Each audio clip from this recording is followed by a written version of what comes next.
কারো কাছে, পৃথিবীর কোন সৃষ্টির কাছে যারা পরিমাণ কিচ্ছু পাওয়ার আশা করবেন না। একটু আশা করবেন আপনি কষ্ট পাবেন। কারো কাছে কোনো আশা করতে যায় না, শুধু আল্লাহর কাছে আশা করেন। সমস্ত কাজের প্রতিদান আল্লাহর কাছে চান, পরকালে আপনি সুখে থাকবেন ইনশাআল্লাহ। শেষ হাসি আপনি হাসবেন ইনশাআল্লাহ। এছাড়া আমি কোনো সলিউশন দেখি না ভাই। আমি কলিজা থেকে কথাগুলো বললাম আপনাকে, আর যে কথা কলিজা থেকে বের হয় সেই কথা আপনার কলিজার মধ্যে আঘাত করবে ইনশাআল্লাহ। সব কাজ শুধু আল্লাহর জন্য করেন, কেউ আপনার আপন না। আল্লাহ ছাড়া কেউ আপনার আপন নয়। আপনি ভুল করবেন যদি আপনি অন্য কাউকে আপন মনে করেন। আপনার পলিটিক্যাল লিডার, আপনার প্রশাসনের স্যার, আপনার পরিবারের স্ত্রী, আপনার সন্তান, হাবি যা যা আছে, যদি মনে করেন আমার আপনজন, আপনি ভুল করবেন। সবাই সবার স্বার্থ চেনে, সবাই সবার স্বার্থ চেনে। শুধু আল্লাহ আপনাকে নিঃস্বার্থভাবে ভালোবাসেন, আল্লাহ পাক স্বার্থ চান না। সারাটা জীবন পাপ করে থাকলেও একটা বার দাঁড়িয়ে খালি বলেন আল্লাহ আস্তাগফিরুল্লাহ ওয়া আতুবু ইলাইহি, মন থেকে বলেন আল্লাহ আমি ভুল করেছি, আল্লাহ আমাকে মাফ করে দাও। এক মুহূর্তের মধ্যে আল্লাহ পাক আপনার সমস্ত গুনাহগুলোকে নেকিতে পরিবর্তন করে দিবেন ইনশাআল্লাহ। আল্লাহ ছাড়া কেউ নাই আপন। আল্লাহর জন্য খালেস করে ফেলেন নিজেকে, তার দিনের জন্য চেষ্টা করেন। তার দিন আজকে অবহেলিত, তার দিন আজকে অপদস্থ।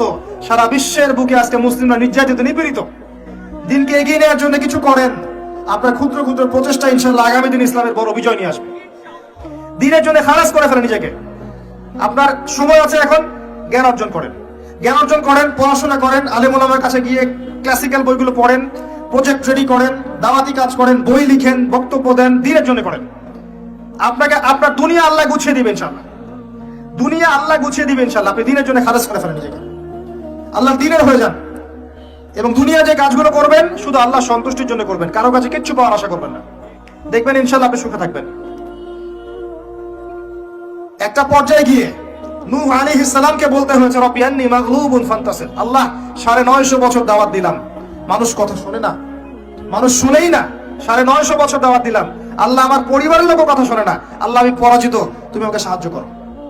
একটা পর্যায়ে গিয়ে লূত আলাইহিস সালামকেও তার স্ত্রী সন্তান ছেড়ে চলে যেতে হলো। একটা পর্যায়ে গিয়ে ইব্রাহিম আলাইহিস সালামকে তার বাবাকে ছেড়ে চলে যেতে হলো। একটা পর্যায়ে গিয়ে আসহাবুল কাহফকে সমাজ থেকে চলে যেতে হলো দূরে। একটা পর্যায়ে গিয়ে মুহাম্মদ সাল্লাল্লাহু আলাইহি ওয়াসাল্লামকে হিজরত করে চলে যেতে হলো, সাথে কেউ ছিল না। আল্লাহর জন্য ভালোবাসা, আল্লাহর জন্যই বিচ্ছেদ। ইতিহাস তাদেরকে ভুলে যায় নাই।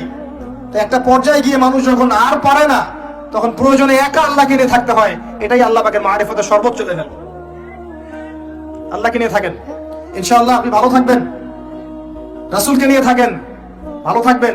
তার সুন্নাহকে নিয়ে থাকেন, ভালো থাকবেন। তার দিনকে নিয়ে থাকেন, দিনের জ্ঞান অর্জন করেন, দিনটাকে প্রচার করার চেষ্টা করেন, দিনটাকে প্রতিষ্ঠা করার চেষ্টা করেন। দিন প্রতিষ্ঠা করলে কারো কোনো ক্ষতি হবে না। শৈথিল্যতাবাদী হবেন না, আবার চরমপন্থী হবেন না, জঙ্গি সন্ত্রাসী হয়ে যাবেন না। মধ্যম পন্থায় দিনটাকে নিয়ে গিয়ে যাবেন, মধ্যম পন্থায় এগিয়ে যাবেন, ধীরে ধীরে সবরের সাথে। একটা লেকচারে বলেছিলাম, আমাকে 3টা নসিহত করেছিলেন একজন আলেম। বলেছিলেন প্রথমে জ্ঞান অর্জন করো, 1, 2, তারপরে তুমি ধৈর্য ধরা শিখো, আর 3 সাহসী হও। ভীরু কাপুরুষের জন্য জান্নাত নয়, তিনি বলেছিলেন। অতএব এভাবে চিন্তা করলে আপনি ইনশাআল্লাহ দুনিয়াতে ঠকবেন না, বা দুনিয়াতে ঠকলেও পরকালে আপনি জিতবেন ইনশাআল্লাহ। পরকালে আল্লাহ পাক আপনার প্রতিটা কষ্টের প্রতিদান দিবেন ইনশাআল্লাহ আযজা ওয়া জাল। আসুন আমরা সবাই যার যার জায়গা থেকে আল্লাহর হয়ে যাই, আল্লাহর জন্য নিজেকে খালেস করে দিই। আর আল্লাহর ভালোবাসা পেতে চাইলে তার রাসূলকে তার রাসূলের আনুগত্য করতে হবে, তার সুন্নাহ মাফিক চলতে হবে। আল্লাহ পাকের ফরজ ওয়াজিবকে ভালোবেসে আদায় করেন। বিরক্ত হয় না, নামাজের আজান হচ্ছে বিরক্ত হয়ে যায় না, ভালোবেসে নামাজে যান। যে আল্লাহ আমার কাছে একটা ইবাদত চেয়েছেন, আমার রব, আমার সৃষ্টিকর্তা আমাকে একটা সুযোগ দিয়েছেন, আমার কাছে একটা ইবাদত চেয়েছেন, সিজদা চেয়েছেন। আল্লাহ আমার কাছে কি আর চেয়েছেন? তাওহীদ চেয়েছেন, সুন্নাত চেয়েছেন, হালাল খাই এতটুকু চেয়েছেন, সাধ্যমতো দিনের খেদমত করে এটা চেয়েছেন। আল্লাহ পাক আমার জন্য জান্নাত রেখেছেন, আমি আল্লাহর জন্য করব না? আল্লাহ পাকের কাজগুলো ভালোবেসে করেন, আল্লাহ পাকে কাছে পাবেন ইনশাআল্লাহ তাআলা। দেখবেন যদি আপনি আল্লাহর হয়ে যান, আপনি মনে মনে কিছু চাইবেন, হাত উঠিয়ে চাওয়ার আগে আপনাকে আপনার সামনে আল্লাহ পাক সেটা হাজির করে দিবেন ইনশাআল্লাহ। বিশ্বাস হচ্ছে না আপনার কথা, আমার কথা? আমার জীবনে শত শতবার এই ঘটনা ঘটেছে। মনে মনে চিন্তা করছি যে এটা দরকার, এটা হলে ভালো হতো, এমনকি এমনও চিন্তা করছি এটা খেতে ইচ্ছা করছে, সামনে গিয়ে দেখে হাজির। একটা কথা মিথ্যা বানিয়ে বলছি না, আল্লাহর কসম। এমনও হয়েছে যে আমি মনে মনে চিন্তা করেছি যে এটা খেতে ইচ্ছা করছে, খেতে পারলে ভালো লাগতো। যেখানে গিয়েছি দেখি সেই বাড়ির মালিক সেটা সার্ভ করেছে। এমন একটা ঘটনা আপনাকে বলি, যে আমি এক জায়গায় যাচ্ছি, জিজ্ঞাসা করছি যে কি রান্না করছো, বলছে খিচুড়ি রান্না করছে। ঠিক আছে, খুব খুশি, খিচুড়ি খাবো বাসায় গিয়ে। কোন একটা কারণে রাস্তায় আমার একটা বিপদ হলো। বিপদ হওয়ার পরে আমি বাসায় যেতে পারলাম না, কোন একটা জায়গায় আমাকে থাকতে হলো অল্প সময়। সেখানে আমার পরিচিত তিনি ভাই, সে আমাকে বলছে কিছু খেয়ে নেন। ঠিক আছে, কি আছে নিয়ে আসেন। খাবার নিয়ে আসা হলো, দেখলাম খিচুড়ি। কথা কি বুঝতে পারছেন? দেখে আমার চোখ দিয়ে এক ফোঁটা পানি পড়লো খাবারের উপরে। যে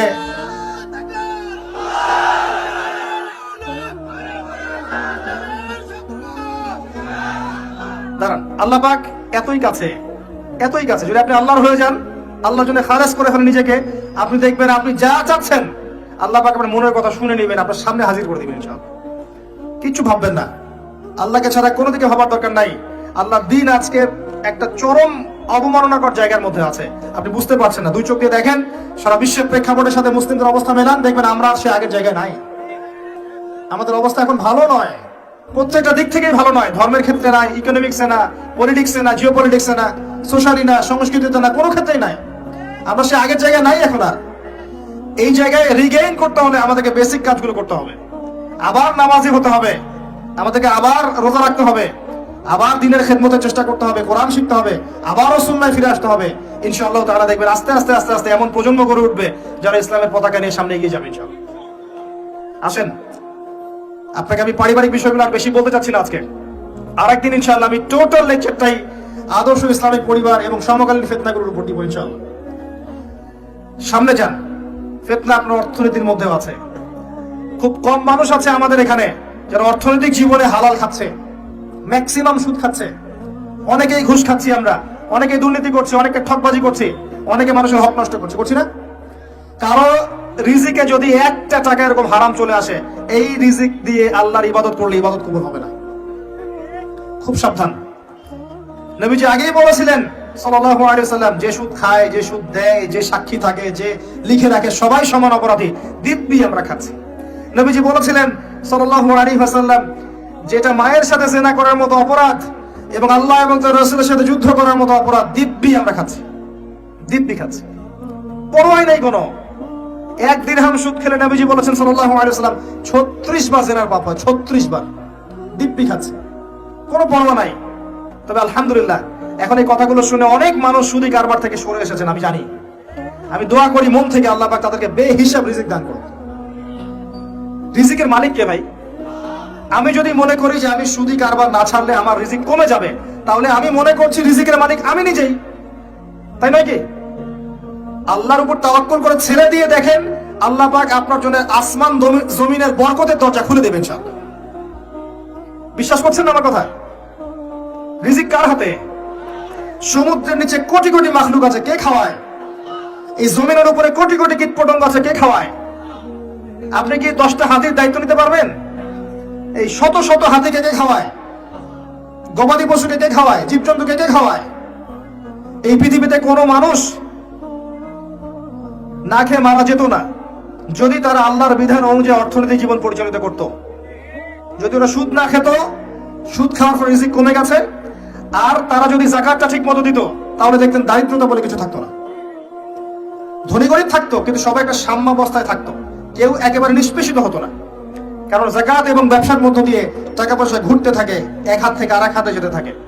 আর রিবার মধ্য দিয়ে টাকা পয়সা এক শ্রেণীর মানুষের হাতে চলে যায়, ধনীদের হাতে চলে যায়, আর গরিবরা আস্তে আস্তে দারিদ্রতার অতল তলে যেতে থাকে। আপনার অর্থনৈতিক জীবন ঠিক নাই, দেখবেন এখানে ফিতনার শেষ নাই। অন্যদিকে আসেন, আপনি সামাজিক ভাবে দেখেন, সামাজিক জীবনে ফিতনার শেষ নাই। খেয়াল করে দেখেন, আত্মীয়তার সম্পর্কগুলো নষ্ট হয়ে যাচ্ছে। খেয়াল করে দেখেন, এখন টাকার জন্য সন্তান বাবাকে হত্যা করে, সন্তান মাকে হত্যা করে, ভাই ভাইকে হত্যা করে, বোন বোনকেও হত্যা করছে। প্রতিবেশীর হক আমরা দিতে পারছি না, আত্মীয়তার হক দিতে পারছি না। জমি নিয়ে দ্বন্দ্ব, বাড়ির সীমানা নিয়ে দ্বন্দ্ব, ব্যবসা নিয়ে দ্বন্দ্ব, দ্বন্দ্বের শেষ নাই। এটা সোশ্যাল জীবনে হচ্ছে। আবার ইকোনমিক সেকশনে এমনও হচ্ছে, ব্যবসা করছি হালাল মনে করে, এখানে সুযোগ বুঝে সিন্ডিকেট করছি, মজুতদারি করছি, ইচ্ছা করে দাম বাড়িয়ে দিচ্ছি, মানুষকে বিব্রত করছি, গভর্নমেন্টকে বিব্রত করছি। এগুলো আমরা কৃত্রিম সংকট তৈরি করছি, মাপে কম দিচ্ছি, ব্যবসা করছি, মাপে কম দিচ্ছি। অমুসলিম ব্যবসা করছে, মাপে সঠিক দিচ্ছে। অমুসলিম ব্যবসা করছে, মাপে সঠিক দিচ্ছে। অমুসলিম ব্যবসায়ী সিন্ডিকেট করছে না। একজন হিন্দু ব্যবসায়ী, আল্লাহ পাক তাকে হেদায়েত করুক, সে মাপে কম দিচ্ছে না, সিন্ডিকেট করছে না, কৃত্রিম সম্পদ তৈরি করছে না, মুসলিমরা করছে। রমজান মাসকে কেন্দ্র করে মুসলিমরা ব্যবসা করে নিচ্ছে, সুবহানাল্লাহ। আর মানুষ সামান্য নিত্য প্রয়োজনীয় দ্রব্যের জন্য ট্রাকের পিছনে দৌড় দিচ্ছে। কি একটা দৃশ্য, সুবহানাল্লাহ। এর ফলাফল আপনি পাবেন, মানুষের হক নষ্ট করার ফলাফল পাবেন। কিয়ামতের মাঠে এর বিচার না করে আল্লাহ পাক ছাড়বেন না। এত সহজ না কোনো কিছু। আল্লাহ পাক কিয়ামতের মাঠ রেখেছেন, রাখার দরকার ছিল, না হলে কোনো জালেমের বিচার হতো না। যত জালেম এই পৃথিবীতে পার পেয়ে গেছে, কিয়ামতের মাঠে কেউ পার পাবে না। এই জন্য আল্লাহ পাক কিয়ামতের মাঠ রেখেছেন, এবং এটা রাখা উচিত ছিল। আল্লাহ পাক শুধু গফুর রহিম নন, আল্লাহ পাক হচ্ছেন আদেল, ন্যায় বিচারক। আল্লাহ পাকের আদালত আছে। সোশ্যাল লাইফে আরো দেখবেন, যুব সমাজকে তাকাবেন, দেখবেন ম্যাক্সিমাম যুবক এখন মাদকের সাথে সম্পৃক্ত। মাদক বলতে আমি সিগারেটকেও বুঝিয়েছি। কয়টা ছেলে পাবেন স্মোক করে না? এখান থেকে শুরু করে আস্তে আস্তে গাঁজা, ফেন্সিডিল, ইয়াবা পর্যন্ত চলে যায়। ক্যাসিনোতে রাত কাটায়, জুয়া খেলে। দেখবেন আপনি মেয়ে নিয়ে ফুর্তি করছে, জেনা করছে। সমাজের দিকে তাকান, বেশি বেশি জেনা বেড়েছে। পাড়ায় পাড়ায়, মহল্লায় মহল্লায় জেনা, জেনা আর জেনা। বেশি বেশি ধর্ষণ বেড়েছে। ধর্ষণ তো বাড়বেই, কারণ পর্নোগ্রাফি যে আছে। পর্নোগ্রাফি বন্ধ না করতে পারলে ধর্ষণ বন্ধ হবে না। পর্ন ফ্রি অ্যাক্সেস, সবাই মোবাইলের মধ্যে পর্ন দেখতে পারে। যে কেউ বাসায় যাবে, দরজা বন্ধ করবে, রাত্রেবেলা শুয়ে পর্ন দেখবে। যে কেউ পারবে, কেউ বাধা দেওয়ার নাই। আর মনের মধ্যে তো আল্লাহর ভয় নাই, নামাজ রোজা হজ জাকাত তো নাই। পর্ন দেখবে, ভিতর থেকে পশু হয়ে যাবে। তখন একটা মেয়েকে তার কাছে মেয়ে মনে হবে না, গোষ্ঠের টুকরা মনে হবে। জি, যে ব্যক্তি পর্নাসক্ত, তার কাছে একটা মেয়েকে মেয়ে মনে হয় না। তার কাছে একটা মেয়েকে সম্মান দেওয়ার মানসিকতা থাকে না। তার কাছে একটা মেয়েকে মনে হয় একটা মাংসের বা গোষ্ঠের টুকরা, একে ভোগ করতে হবে, এতটুকু মনে হয়। একটা বাচ্চা মেয়েকে সে আদর করে কোলে নিতে পারবে না। তার কাছে মনে হবে এই মেয়েটাকেও পেরে ধর্ষণ করে ফেলবো। যে বাইরে বাচ্চাদের ধর্ষণ বেড়েছে বাংলাদেশের মাটিতে, এটার কারণ পর্নোগ্রাফি। এটা মানুষকে পশু বানিয়ে ফেলেছে। আর কিভাবে বললে আপনারা বুঝবেন? পর্ন বন্ধ না করতে পারলে যুব সমাজের অবক্ষয় ঠেকানো যাবে না। এই পর্নোগ্রাফির কারণে ধর্ষণ বেড়েছে। এর উপরে আরো আছে। এর উপরে মেয়েরা আবার জিন্স গেঞ্জি পরে ঘুরছে, বেহাপনার মতো ঘুরছে। রাস্তায় ঘাটে, অফিসে, শপিং মলে, বিমানবন্দরে, যে কোনো জায়গায় আপনি যান, দেখবেন মেয়েরা নগ্ন হয়ে ঘুরছে। কাপড় পরেও নগ্ন, কাপড় পরেও নগ্ন। এটা ওই নগ্ন বোঝানো হয়নি যে একেবারে কোনো ড্রেসই নাই। নবীজি বলেছেন নিসাউন কাসিয়াতুন আরিয়া, এমন এক শ্রেণীর মহিলা আসবে যারা কাপড় পরেও নগ্ন থাকবে। এর ব্যাখ্যা আমাকে করার দরকার নাই আপনার সামনে, আপনি জানেন ভালো করে ব্যাখ্যা কি। কাপড় পরে নগ্ন থাকবে। এগুলো ছড়িয়ে দিচ্ছি, এগুলো উস্কিয়েও দিচ্ছি। এবং যখন কেউ পর্দা করতে যাচ্ছে, বলছি এ মৌলবাদী হয়ে গেছে, সন্ত্রাসী হয়ে গেছে, এ ব্যাকডেটেড হয়ে গেছে, বোরখা পরে পরীক্ষা দিতে আসছে কেন, নেকাব খোলো। এরকম করছি আমরা ওর সাথে। জি, আবার মেয়ে ছেলে ফ্রি মিক্সিং দিয়ে দিচ্ছি। ছেলে মেয়ে স্কুল লাইফ থেকে শুরু করে একদম জব সেকশন পর্যন্ত প্রতিটা সেকশনে ফ্রি মিক্সিং। ফ্রি মিক্সিং পর্যন্ত গায়রে মাহরাম একে অপরের সাথে মিলেমিশে কাজ করবে। এটা হচ্ছে কাঁধে কাঁধ মিলিয়ে সমাজ বিনির্মাণ। সুবহানাল্লাহ, লা ইলাহা ইল্লাল্লাহ, লা হাওলা ওয়ালা কুওয়াতা ইল্লা বিল্লাহ। এতে করে একে পর্নোগ্রাফি, ভিতর থেকে পশু, তার উপর নগ্নতা, তার উপর ফ্রি মিক্সিং, তার উপরে আবার উস্কে দেওয়া হচ্ছে এগুলো কাছে আসার গল্প। তখন আপনি সমাজে ধর্ষণ ঠেকাতে পারবেন? জিনা ঠেকাতে পারবেন? এর ফলে পরিবার ভেঙে যাবে। বাসায় বউ থাকবে, বাইরে মেয়ের সাথে জিনা করবে। বাসায় পুরুষ থাকবে, বাইরে পুরুষের সাথে করবে।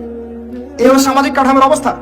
এর উপর আবার আছে মাদক, এর উপর আবার আছে আপনার বস্তুবাদী জীবন ব্যবস্থা। সব মিলিয়ে সমাজটা আগের মতো নাই। এটা ইসলামিক সমাজ। আমরা 90% মুসলিমের দেশে বাস করি। এটা ইসলামিক সমাজ। দুই চোখ দিয়ে দেখেন। আমি আপনাকে এক চোখ দিয়ে দেখতে বলছি, এক চোখ দিয়ে দেখলে মনে হবে সব ঠিক আছে। ভিতর থেকে দেখেন কিচ্ছু ঠিক নাই।